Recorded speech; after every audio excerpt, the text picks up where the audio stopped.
Hey, visionaries. This is Shalita, the nonprofit Easter O'Neill. And my vision is to help business owners and community organizers to launch and revitalize nonprofit organizations that will rebuild their communities. And we are back for another hashtag nonprofit no filter discussion live. Today, we're going to be talking about keeping your nonprofit compliant, legally compliant. I've had so many clients and nonprofit visionaries who have different questions around bylaws, around the proper way to structure their board, around memorandums of understanding, how to make sure that they don't lose their 501c3 status. So all of these different legal compliance questions. And I tell y'all all the time, I am not a nonprofit attorney, disclaimer, right? I feel at any point when you have legal questions, you need to reach out to a nonprofit attorney. So I said, well, let me go ahead and let me invite a nonprofit attorney who I know has been doing work in the community, who I've worked with. Her name is Kristine Dunkerton, Esquire, y'all. Hey, Kristine, thanks for joining us. Thank you for having me. Anytime. We got a whole bunch of questions to ask you. And I'm also going to have it so those who are watching, if you have questions, put it in the comment box. I'll make sure that we ask Kristine. And I want to give a little bit more about Kristine. So as I said, Kristine is the executive director of Community Law Center here in Maryland. And she's been there for 20 years, right? 20 years of work. And has been firmly rooted in the desire to make all neighborhoods safe and healthy places to live, and all nonprofits effective, stable, and sustainable. Get it? She has created and edited several publications designed for Baltimore's neighborhoods and Maryland's nonprofit community, including Strengthening Baltimore's Neighborhoods, Legal Tools for Urban Agriculture in Baltimore City, a community association's guide to the development process in Baltimore City, and how to start and maintain a nonprofit in Maryland. So Kristine, I just gave a little bit about you. Tell us more about the Community Law Center and the work that you do with nonprofits in the community.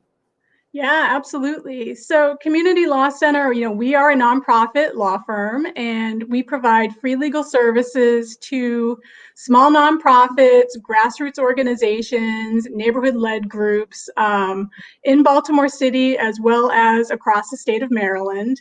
And we are here to serve you as a nonprofit leader in whatever capacity you could use legal services in. Assuming you cannot afford market rate legal services, come to us. That's what we're here for. Nice. And so people are going to be watching who aren't in Maryland, but what are some, can they still reach out, or is it just specifically to Maryland? Sure. We only advise groups that are doing work in Maryland. So if you are established in another state but are doing work in Maryland, we may be able to help you. Other than that, we do provide general advice on our website. And please go ahead and visit www.communitylaw.org. And you may be able to find some information that is really helpful for your organization, even though it may not be tailored to your state. So I always recommend that if you're looking for specific legal advice, that you talk to an attorney who is barred in the state that you are incorporated in. Absolutely. That was going to be my next question too. Like, okay, what's the disclaimer here for those who are watching? Yeah. Yes, it's general advice, but make sure you seek out your own attorney. And what if, because I know a lot of the nonprofit visionaries I work with, they may not have big budgets, and they're always they need, pro bono support or low bono support. Should they go about finding that? Yeah. Go to our website. Again, it's www.communitylaw.org. And there are two things that you can do. Well, really three. So the first is look around on our website. You may be able to find something that helps you just in terms of handouts that we post there. We also do quick tip videos that are 10 minutes or less on a specific topic that is relevant to small nonprofits. So you may be able to find something there that's helpful. If you want to talk with an attorney, but you're not sure if you really want to engage an attorney for legal representation, you can sign up for brief legal advice on our website. So you can get an appointment with an attorney for up to 45 minutes to just talk through an issue or get quick advice about a direction to go in, or even just whether or not you should be engaging an attorney about a particular issue. So that's real easy. It's a simple Google form. Just click on it, fill it out, and we'll get back to you and schedule a time that's convenient for you.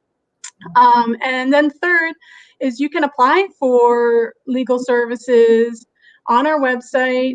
It's a form that we ask you to go through and fill out and send it in. There is a fee for that. It's an application fee based on your budget. It's a sliding scale, but we will not turn anybody away because they can't meet the threshold on that scale. So just talk to us and let us know what you can pay. Groups often will pass the hat and come up with an application fee that makes sense for them. We're here to serve you. We do not want paying the fee to be a barrier. And then we have staff attorneys who will work with you, and we also have about 605, I believe, right now, volunteer attorneys across the state that will match you with if you are looking for a specific type of expertise, or if you're in a part of Maryland where it makes sense for you to have an attorney who is local. Awesome. Awesome. So I've got a couple questions for you myself. So what are some of the typical nonprofit compliance barriers that new nonprofits experience? Like what's some common regulations that they tend to overlook when they first get started? Well, there are a few. One is if you're going to get started as an organization with a formal legal entity, you're going to have to incorporate as an organization. And when you incorporate with the state, you become an entity that is then required to file paperwork every year to maintain your status with the state. It's called good standing with the state. And the forms that you have to fill out are personal property tax returns and an annual report. So a lot of groups think, well, I don't own any property. I don't need to fill this out, especially new groups getting started or all volunteer organizations. Problem is, if you don't fill that out, you will lose your corporate status. And a lot of groups don't even realize that they lost their corporate status and they keep moving forward. So one of the things that we always do when you come to us is we will check your corporate status for you, and you can do that on the state of Maryland's website. If you look at their charities section under the State Department of Assessments and Taxation, you'll see, or actually it's the business section, you can look up your name, you can look up Community Law Center, you can look up any entity and see what its status is. And it may say forfeited, which is the worst case scenario. It may also say pending, which means you might still have time to correct it. But we will check that for you when you come to us. And, you know, it is more often than not a surprise to the group to learn that they lost their corporate status. So we may have to take a step back and fix that before we go forward with what you were planning on doing when you came to us in the first place. So that's the big one. And is there a fee associated with the personal property tax for nonprofits? Generally, no. It does depend on the personal property tax that you own, and you do have to report that to the state every year.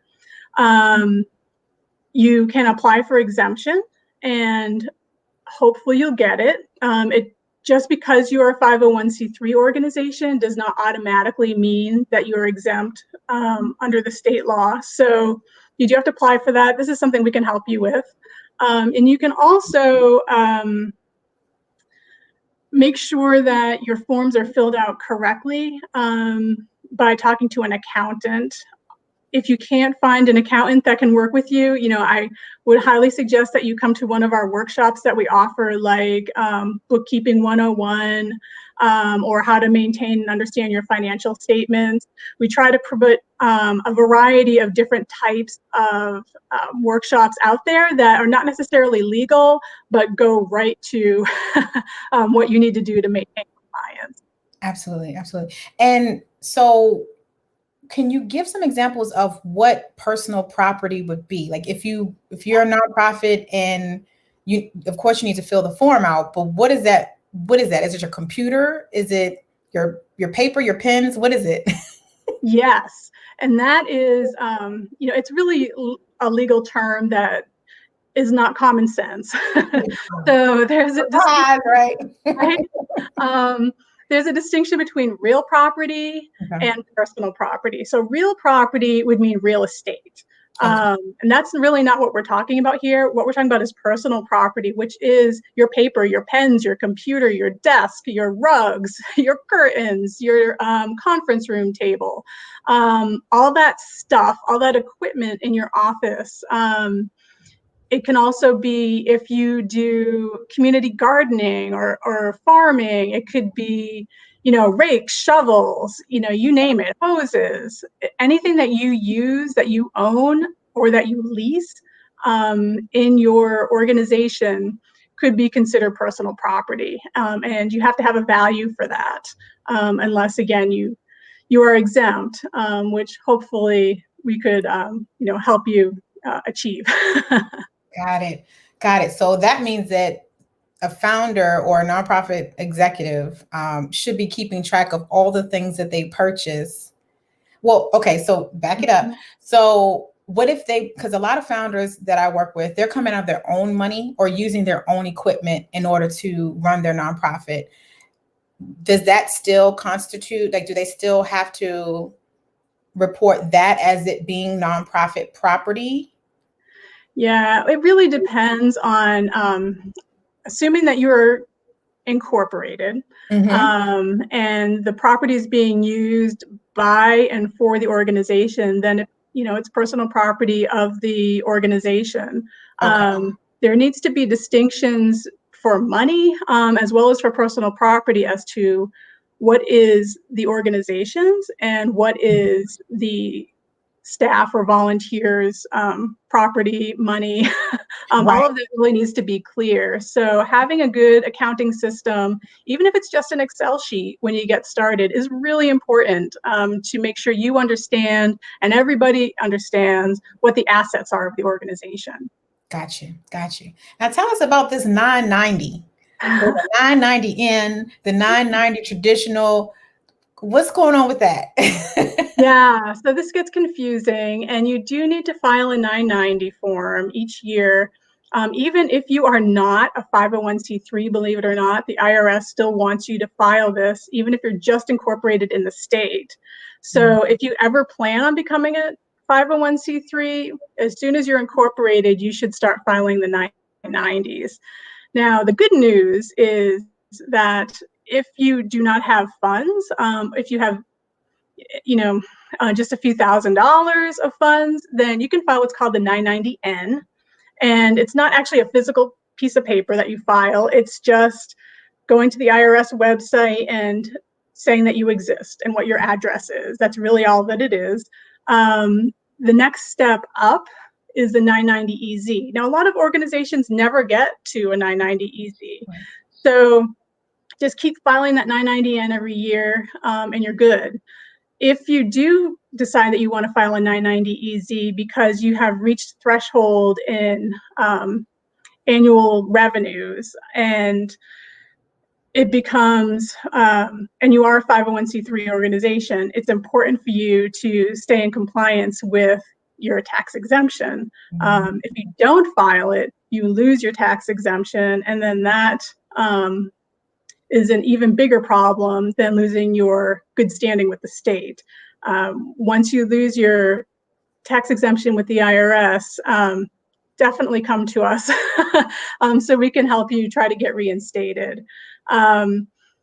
If you have, again, sort of gotten to the next threshold and you have consistent funding for your organization, and you have, ongoing funding sources, then you're going to want to file a full 990 each year. Now, again, a lot of small nonprofits, the majority of small nonprofits never have to file a full 990. So, I wouldn't worry too much about that as a founder yet. But keep in mind that there are thresholds that you're going to have to meet. And every few years, the threshold numbers change. So, again, don't get too worried about it, but just know that it's annual compliance that you have to do to keep your status. Absolutely. And what if there's a part, because I had someone ask on my YouTube to make sure that I asked this question, Yeah. was what if they haven't gotten to the point where they have been revoked because they haven't filed their 990s? Let's say they forgot to do the 990 in or 990 postcard last year, or maybe the year before that, and they're trying to catch up. Like, what is the best way for them to get right with the state with that? Yeah. So with the state, they can be a little less forgiving, but you can still go back and do your old personal property tax returns to keep in good standing with the state. You can, I believe you can still go online and print out the old versions and fill them out and send them in. The state is pretty quickly these days converting everything to an online filing system, but I don't think that they're there yet for past returns. Now the IRS, they will give you 3 years. So if you miss 3 years, it's an automatic revocation of 990s. So it doesn't matter if it's the 990, the 990EZ, or the 990N. If you miss it for 3 years, you are automatically revoked. The IRS will assume that you just don't exist anymore. Okay. So there is a way to, restore your status, but you really should talk to an attorney at that point. If you are pending your loss of status, get those 990s in as fast as you can to make sure that you can preserve it. Awesome. And also for those who aren't in Maryland, when we're talking about going to the state, it's the same thing with every state has a charitable office or charitable organization registration office, someone that's responsible for incorporating nonprofits and businesses. Make sure that when we're talking about Maryland, it's the same for your state as well. Okay, well, enough about the 990s, unless somebody has a question about it. And I'll check in with the comments in a second and let you know who's looking, who's watching, and what they have to say. But another question that I get a lot is about a founder's clause in bylaws. So a lot of my clients are like, I don't want anybody to take over my nonprofit, and this is mine, and I don't want them to vote me out. And so I'm gonna put this clause in there. And I've even heard of an attorney saying that there's an Article 3 that no one knows where this article came from that said, so is it okay is there language that you can put in there that says that? Okay, I love founders. I love their passion. I love their drive. But I think that there is a real misconception among founders that they can start a nonprofit as their own. And a nonprofit is not a dictatorship. A nonprofit is for the public good. So it's not about you as a founder. Once you get that incorporation, once you create that legal entity, you are basically giving up control to the public. So if you want to do that, you really need to think about how you're going to structure your organization. So in your articles of incorporation, you'll decide when you're first getting started if your organization is going to be just for a specific project, at which point it will end at a particular date when this project is over, or is it going to live in perpetuity? And most organizations get started with the intent of lasting in perpetuity, which means forever, and that their mission is going to go on and on and on. Now, I'm not a doctor, I'm a lawyer, but what I will tell you for sure is that you, founder, are not going to live in perpetuity. At some point, you are going to pass on. And the question is, does your organization die with you? And most organizations, most founders are not going to want that to happen. They're going to want their mission to continue past them. And you need to think about that from day one. How is this organization going to go on? Not that it should stay the same. Your organization should be continuously evolving over time. And you need to think about how that's going to happen and how that's going to happen with or without you at the helm. If you are doing the work and passionate about the work, there's no reason why you won't be continuing to lead that organization for many, many years. But there may be a time when you want to step back, or you need to step back, or you're just not able to do the work, not passionate about the work anymore, you don't feel like you are the best person to lead the group anymore, then you need to figure out, how is this going to transition to someone else who can really move the mission forward? And that sort of leads us into the succession planning conversation. So what is succession planning, and is it something that new nonprofit founders have to even think about? Absolutely, yes. Ideally, what you're thinking about when you start this organization is who is going to take over after you. So like I said, from day one, you really want to be thinking about this. You need to form a board of directors. And, when I say that a nonprofit belongs to the public, it means that there is a board of directors that are guiding this organization. They have legal and ethical duties to that organization, and you want to make sure that you are able to assemble a group of people who can really move that organization forward. So they should be helping you from the beginning decide what we're going to be doing, how we're going to be doing it, and how we evolve over time. And that evolution needs to include thoughts about leadership and who is going to be leading, and how are we going to keep getting new ideas, fresh board members who come with different perspectives. How do we know that we are serving our mission and our clients and not being part of the nonprofit industrial complex by serving ourselves and not the community?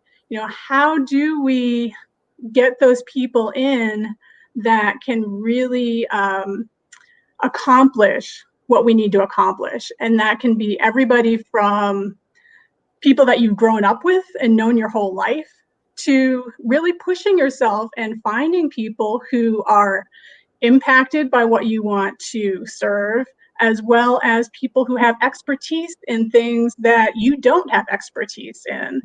So finding that mix of folks that can really make you a success as a nonprofit is what you want to be thinking about again from when you start.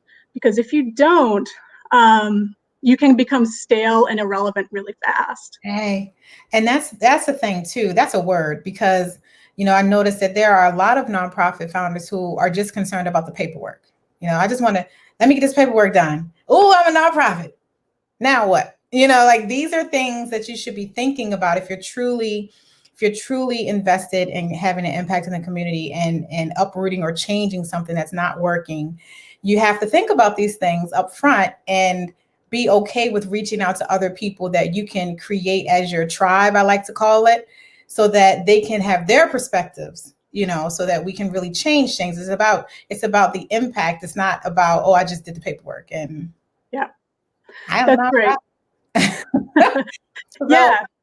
Going back to so I know, look, a nonprofit is not a dictatorship. Let's say, we need to have some quotables here. Kristine, nonprofit is not a dictatorship. Okay. So for those of you that are like, this is mine, I want it to be mine, I'm going to do everything I can so that nobody can take it from me. But is there a way that, in a lesser way, is there a way that the founder can have voting rights on the board and still be the CEO or running the organization, but have a voting right on the board? The founder, as long as they are not a paid employee, can have voting rights. Once you become compensated, you are not allowed to be on the board of directors with a vote. Okay. So, for example, I am the executive director of Community Law Center.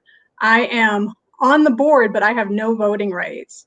Okay. So I am there to tell the board about the day-to-day operations, to answer any questions that they may have about what the staff are doing, what the financials look like, all of that information.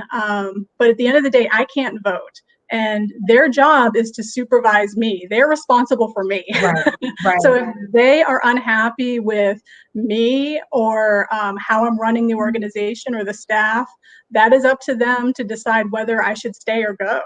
Right. And that's, ideally, that's how your organization is going to run. So what's the incentive then for being a founder or being, the ED and being on the board if you have no voting right or no say? Yeah, right. Well, hopefully, if you are a founder and you do become an employee, and I also want to put in a little disclaimer there that most organizations, operate for years as all volunteer organizations before they ever get the staffing, the money to have staffing of any kind, even if it's just one person. I know we do see a lot of folks come through with the idea that as soon as I start this organization, there's just money out there to be had. That is not the case. Foundations are not waiting to give you money. Right.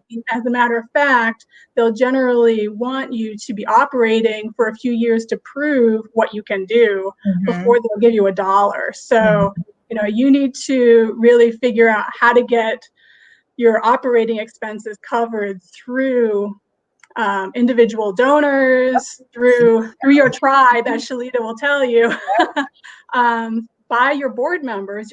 100% of your board members should be contributing to your organization financially at whatever level makes sense for them. But yeah, you don't want to sort of assume that you're going to be getting paid. Right. But if you do get to that point and you are getting paid, you do need to step back and give up that other level of control and make sure that you help guide the board in the direction that the organization should be going, because you're there, you're the one with the boots on the ground, and they need to hear from you. So it's your duty then to communicate to the board what they need to know to be able to make good decisions for the board. And hopefully part of that good decision making is keeping you at the helm. Right. Absolutely. Okay, well, let's check in with our comments. So we've got Beth. Hi, Beth. She said, so excited to see this. We're applying for articles of incorporation this week if we can get our name picked out. I have all faith you're going to get that name picked out and you're going to file. Keep us posted. Thanks. Good luck. And then we've got Lauren from Rwanda. Wow. She's joining in from Rwanda. What time is it there? Wow. She says, I lead a nonprofit language development NGO. Glad to join you. We're so glad that you're with us. Thank you. And make sure you ask us any questions that you have. I know it might be different, right? Because you're in a whole different country, right? As far as, how things are set up legally and things. But hopefully what we're discussing will still be helpful to you. And I have a question here, JB. So are you still considered a nonprofit if you only incorporate with the state and not file a 501c3? Yeah. Yes, absolutely. In Maryland, for example, you are filing as a non-stock corporation, and that means nonprofit in Maryland. It means that you do not have shareholders, but you are considered a legal entity that does not have shareholders, and you have a mission that you will set forth. So other states handle it differently. You might have a place like Washington, D.C., for example, has a whole nonprofit code where they have laws specifically for nonprofits. In Maryland, we have to finagle a little bit because we don't have specific laws for nonprofit structure. Everything is based on for-profits. So they have to be tweaked a little bit. It's a little more nuanced in Maryland, and every state is different. Okay, so he wouldn't necessarily, or they wouldn't necessarily be, you can't be considered a 50, because a 501c3 is a federal designation, or correct. Right. So even though they may be incorporated with the state, and also, let's say, would they be able to, because I know you also have to apply to solicit in the state as well, which is something separate. Let's say they do that, and as long as they keep things in their state, are they recognized as a charity or nonprofit in the state? Correct. Yes. And it depends on the state. In Maryland, for example, you do need to, if you're going to solicit funds, you need to file for your solicitation registration. There are lots and lots of forms that you that you file as a nonprofit, and I'm sure we'll only touch on a small number of them. And like I said, every state will be different, but you do need to make sure that you're following the rules. And if you don't, you can really get in trouble for that. So in Maryland, if you are, for example, we work with a lot of neighborhood-based organizations, and if you are a neighborhood association in Baltimore City that is working to improve your neighborhood, there may be no reason for you to ever file for 501c3. Because you're not looking for grants.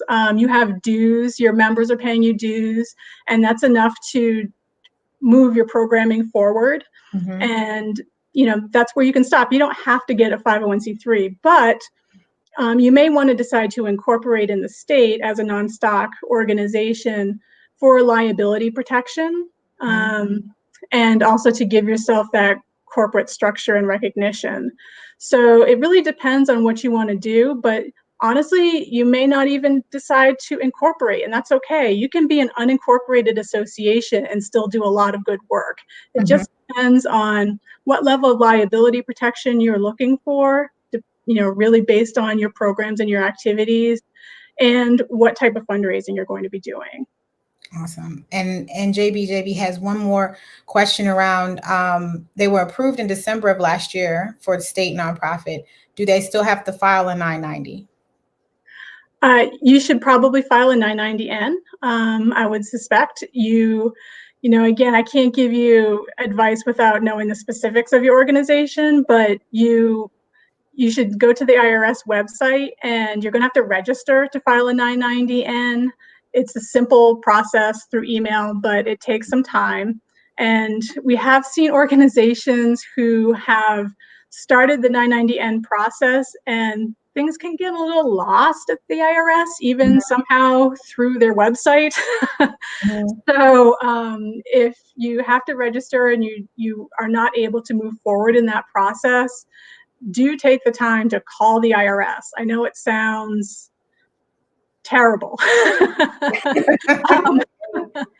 but you will want to do that and figure out what the problem is, because we've seen a number of groups who just get stuck because things are just not going through, and generally there is no good reason for that. And sometimes they'll just tell you, oh, you have to wait 6 months, and at some point you will get some information from us so you can complete the process. Other times it just goes through. So you want to be persistent. And that is also a test, I think, of a founder, is persistence. And the IRS will test that. Oh, yeah. Well, thank you. Thank you. And I have another question. So Nick says, is it possible to file your 501c3 without a board? No. I would say no, generally. I'm sure there are exceptions, but no. No. And I do, and also, so there's a distinction too. So when you're incorporating with the state may require a different number of incorporators. So you might be able to incorporate with one person, on the state level. But when you're trying to do your 501c3, then that's where the 3 to 5 comes in. You have to have, right? I mean, correct me if I'm wrong. Yeah, even if you're filing a 990EZ, they're going to, I'm sorry, I said 990EZ. I meant to say 1023EZ. When you file for 501c3 status, you'll either file the 1023EZ form or the full 1023 form. And if you're filing a 1023EZ form, you still have to supply or be ready to supply your bylaws and your articles of incorporation. And in your bylaws, it should have in there the number of directors, your maximum number, your minimum number, as well as which officers you have in your organization. And in some states, like Maryland, for example, you cannot have an organization where the president and the treasurer are the same person. Mm-hmm. So depending on where you are and what your state laws are, you have to pay attention to how your organization is structured and what positions people have. Got it. And now that we're talking about the 1023-EZ and the traditional form, because I was going to ask you a question about that anyway. So what are your thoughts on the 1023-EZ versus the traditional? Like, is there any reason why grassroots organizations that are just starting up should not do a 1023-EZ? Or like, what are your thoughts around versus? It was like they're fighting each other. Which one? Which one? Sure. Well, what I will say is there's a difference between what you should fill out and what you should actually file. Okay. I firmly believe that every new organization that's considering applying for 501c3 status should fill out the entire 1023 form. And the reason for that is because it's basically your business plan. Mm-hmm. And it asks you questions regarding what you're going to be doing over the next 4 years, who's going to do them, how much time you're going to spend on each of those activities, and what the planned results are of those activities. So it really forces you to think through, okay, how are we going to do this? And who is going to do this? Mm-hmm. I can't do all of this. Mm-hmm. And really coming up with this, 4-year plan basically for what you're going to do. And it also walks you through a lot of questions, a lot of very detailed questions that you should be able to answer if you are prepared to move forward with a 501c3 application with the 1023, either EZ or full form. Do you have policies for conflicts of interest? Mm-hmm. Do you have a whistleblower policy?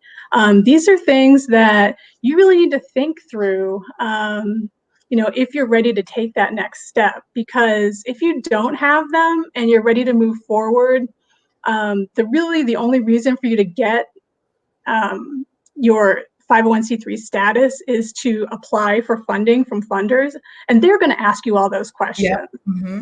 So, have all of your ducks in a row and make sure that you really know the answers to those. And if you don't, again, that's where lawyers are good. Mm-hmm. So, come to us and ask those questions. What is a conflict of interest policy? What should it look like? How does it make sense for my organization? How do we structure a whistleblower policy? All of these things. What are internal financial controls? And what does an internal financial control policy look like for us? You want to be able to function properly and ethically as an organization. Absolutely. So going through that whole process is worthwhile, and it will take you forever, and it should. If it doesn't, you're not doing it right. Right. Or right, Kristine, you get yourself a nonprofit attorney, but then also a nonprofit coach, right? Because with my clients, I walk them through. They say, I want to start my nonprofit. We go through all of that. You need someone that can help walk you through your mission, your vision, your goals, your programming, how your measures of success, your budget, to help you think on strategy. Okay, once you are established, how are you going to move things forward? How do you collaborate with the community or set yourself up in a position to be able to collaborate? Like, you need to know all of these things.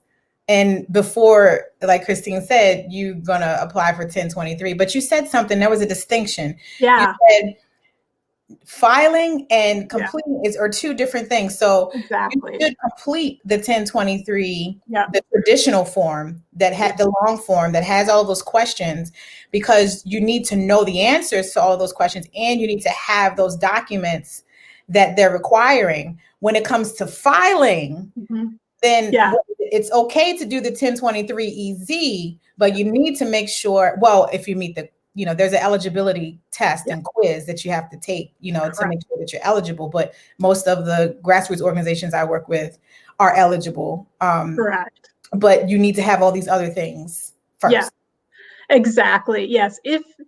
Once you've filled out the full 1023 EZ and you feel ready and you've gone through the whole budgeting process over the next 4 years that Shalita mentioned, and you feel confident that your board is making decisions as a group and you can really move forward, at that point, you need to examine what is realistic in terms of what revenue we're going to be having over the coming years. And there is a real incentive, honestly, to be realistic, because it is cheaper to file the 1023-EZ form than it is to file Get the back full quicker. the full 1023, right? And a whole lot quicker.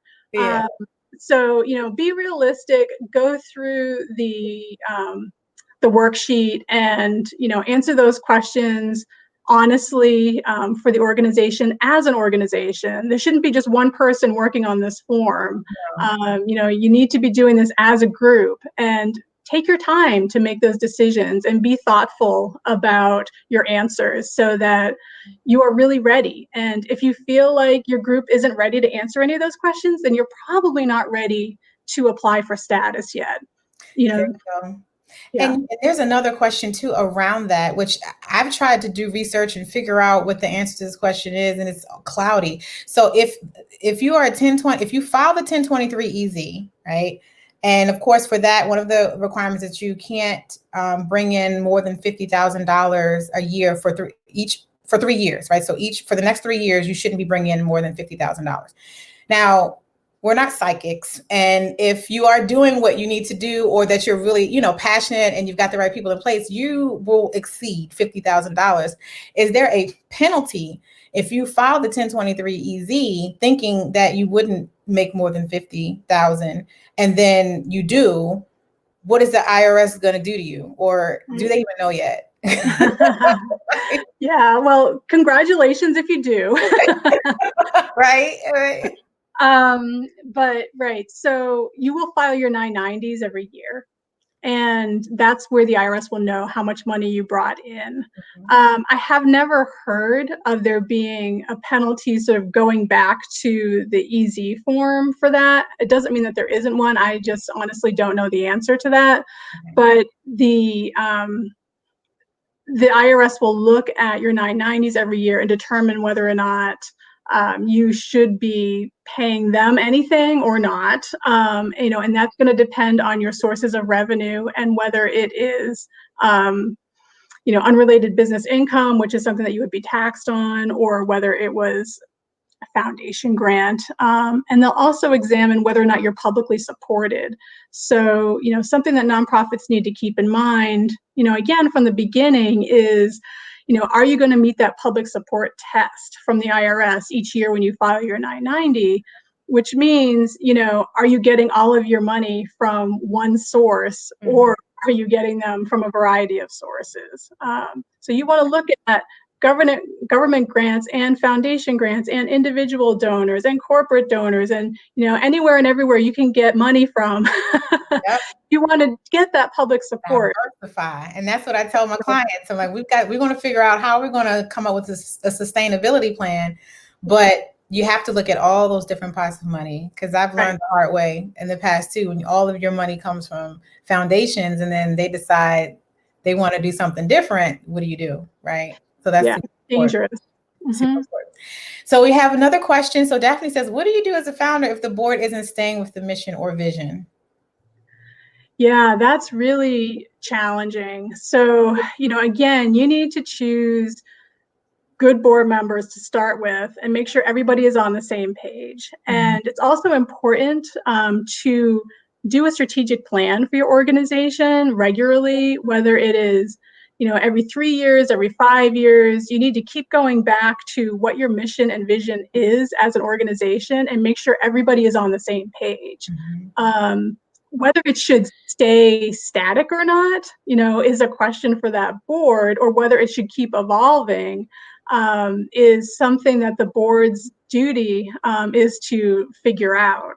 So, if it's diverging from the founder, assuming that they're either on the board or they're a paid employee, they need to have that conversation with the board and say, we're going off course here, or you're talking about something that's taking us, away from our mission.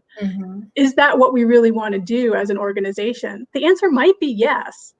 Or the answer might be, oh, I didn't realize that that's what was happening here. Because sometimes, you get board members in, everyone has a different perspective. People get their own passion projects, and they might think, oh, I'm going to take my passion project and sort of push it into this organization, even though it doesn't really fit.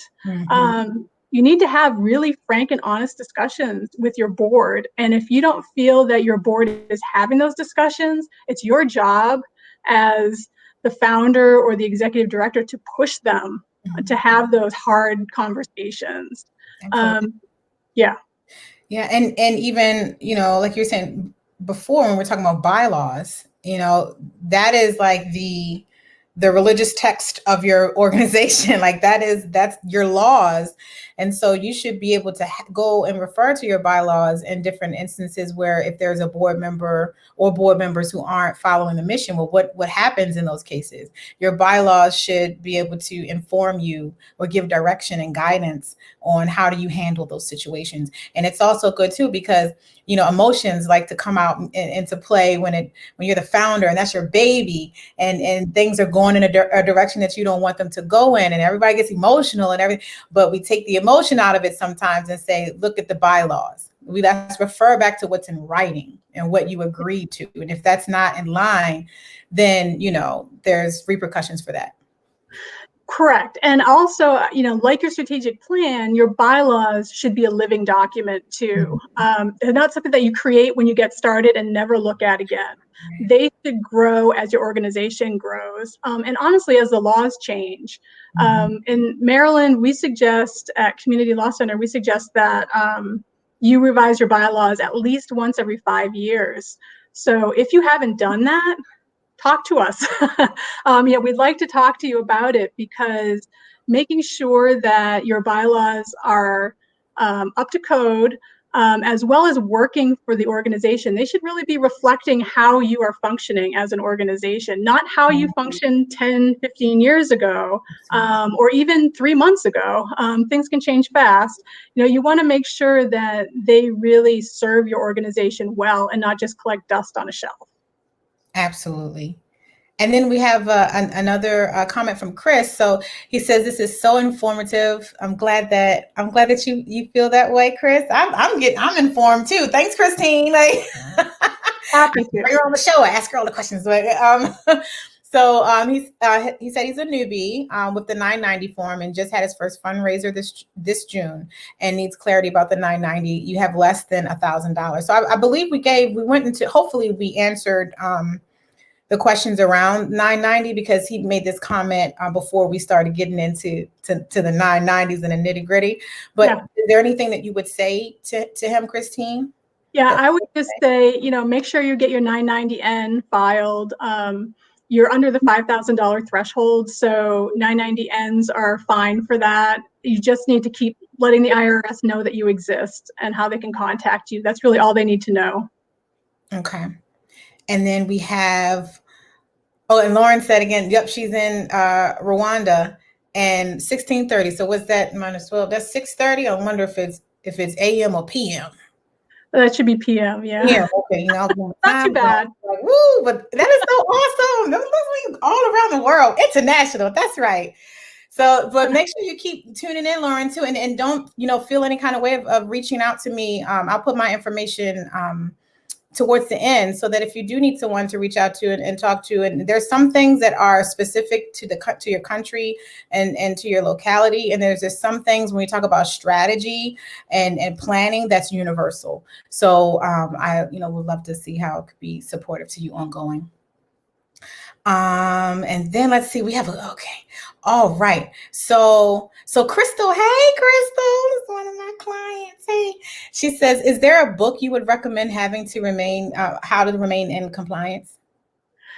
As a matter of fact, I do have a book on communitylaw.org.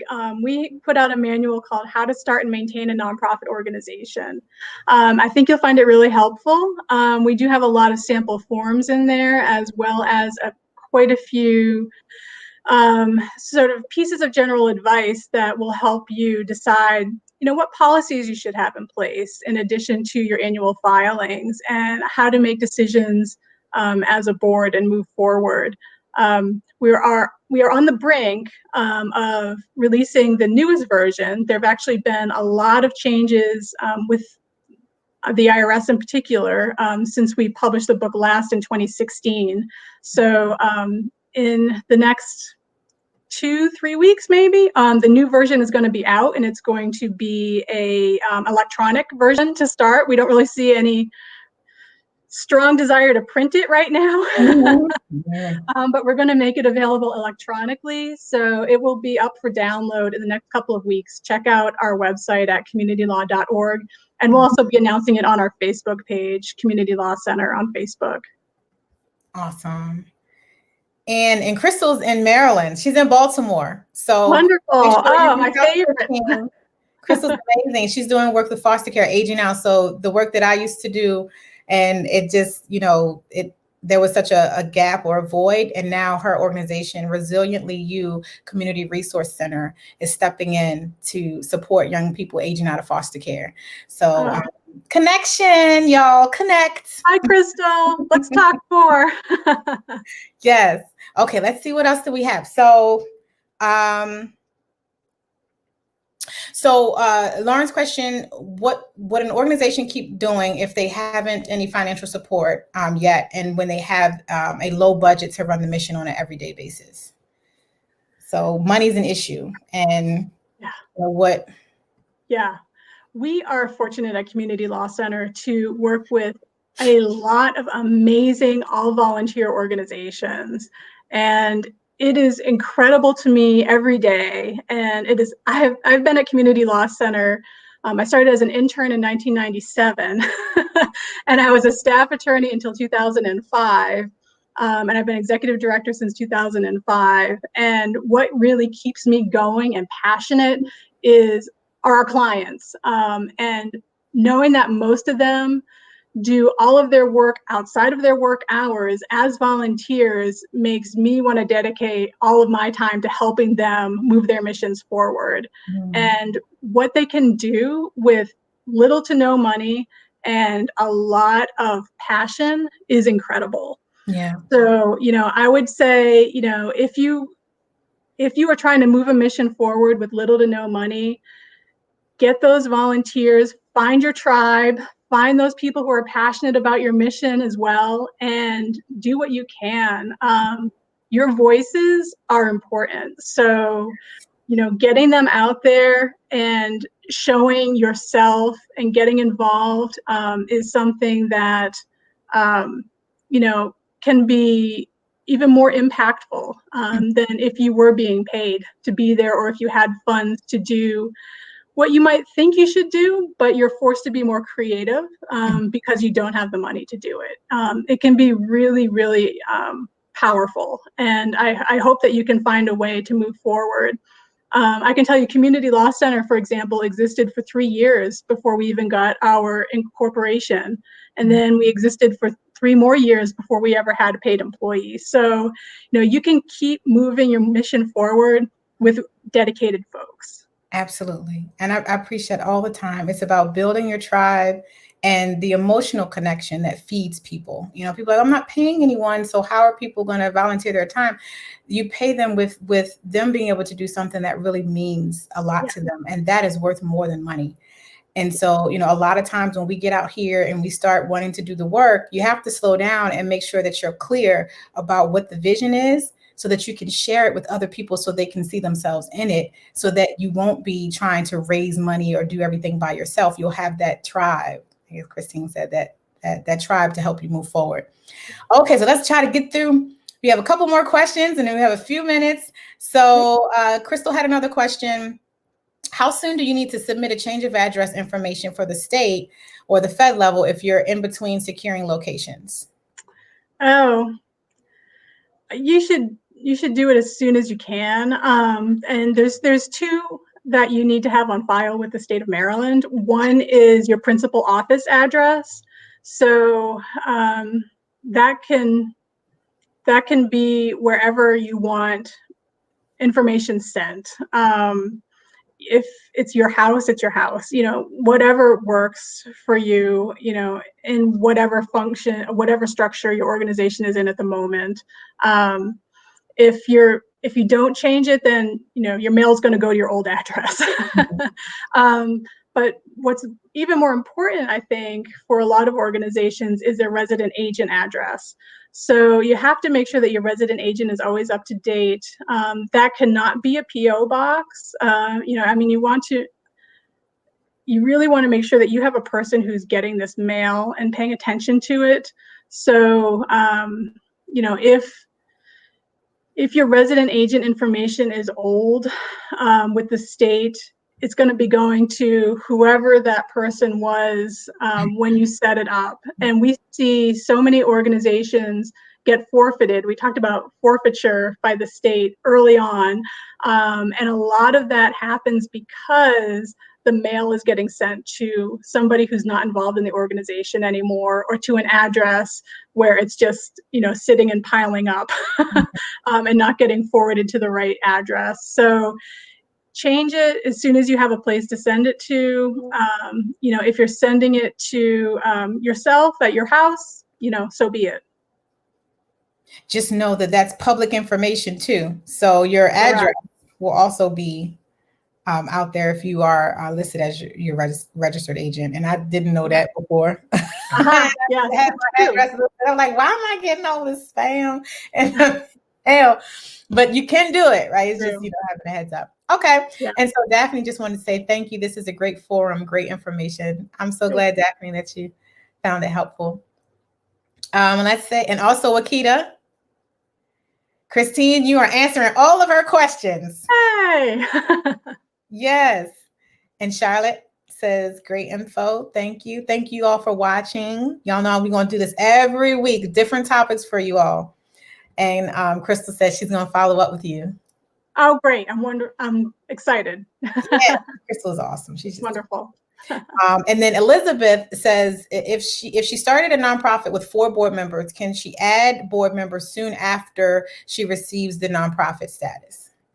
Yes. So when you start a corporation in Maryland, you will say in your articles of incorporation who are the initial board of directors. But as soon as you file your articles of incorporation, your first board meeting is called your organizational meeting. And in that meeting, you will adopt your bylaws, you will make all kinds of decisions about where your bank account is going to be and everything else. But in that meeting, and from that time on, you can change who your board members are. So you just want to make sure that the number of board members that you have complies with your bylaws. And again, you can revise your bylaws at any time as long as you're following what you say in your bylaws to do that. But if you have sort of a minimum number of 4 board members and a maximum number of 15, at any time, you can bring in board members that are within the, that 4 to 15 range. If you see that you want more or less, again, change your bylaws. Awesome. Yep. And I should also say too, if I haven't already, I really do encourage groups to bring in new board members every year. It's really important to have fresh voices and fresh perspectives and fresh energy. So you don't have to get rid of board members every year. But, if you do, it's a healthy thing. It's healthy to have organizations with board members that rotate in and out. So, don't feel bad about losing board members. Sometimes the best thing you can do is find new folks. And keep it moving, right? Yep. No love lost. Right. So it's not a lifetime commitment. No, and it shouldn't be. Right. Like you said, to keep it fresh and innovative and creative.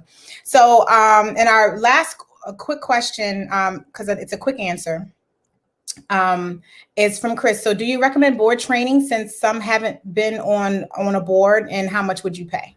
Yes. Is that a quick enough answer? Yes. Definitely. And there are a lot of places out there you can get board training. Community Law Center will also do a training for your board of directors. You can contact us. You can apply on our website. You could also ask us for brief advice so we can talk to you about it. But yes, absolutely. Your board should be trained. Everybody should be getting the same information, because everyone's going to hear it differently. And you want to make sure that you are all sort of on the same page and talking about the same issues with a same base of knowledge. Because you don't learn this in school, you don't learn this anywhere. So you have to seek it out. Absolutely. Well, thank you so much, Kristine, for joining us and for sharing your expertise. As you can see from the comments, people have found it so very helpful and informative. And I know those who are going to be looking at the recording are going to think the same thing. And so thank you so much. I also want to make sure I put the website back up again. If you want to get in contact with Kristine, communitylaw.org, please reach out and look into all the resources that she has shared with us today. And next week, Tuesday, 12 p.m. Eastern, our next hashtag nonprofit no filter discussion will be with Dr. Alicia Nance. She's executive director of She Who Learns, and she's also been a community activist, racial justice advocate for over 20 years. And so we're going to be talking about developing more equitable and just organizations and community impact. There's been a lot going on in our community with unrest and protest. And if you are a community organizer or activist and you're wanting to channel that very profound and needed work and energy into the community and to change, whether it's your nonprofit organization, whether it's into someone else's nonprofit organization, or whether you are starting a nonprofit organization, you need to join us next week to have that conversation. It'll be specifically around strategic anti-racist practices and processes that address white supremacy culture in both white and BIPOC-led nonprofits. And Kristine is very familiar with this topic as well, because she was also a guest, a panelist on the Visionaries of Color Nonprofit Summit that we had not too long ago, and where we talked about these things. So I hope you're able to join us next week. And y'all, if you're looking at this and if this was helpful to you, please make sure you subscribe. If you're on YouTube, subscribe. If you're on Facebook and looking at this, like my page and share it, y'all, because this is some really golden information that other people need to have as well. So until next time, be real, have fun, but get results. See you soon. Bye.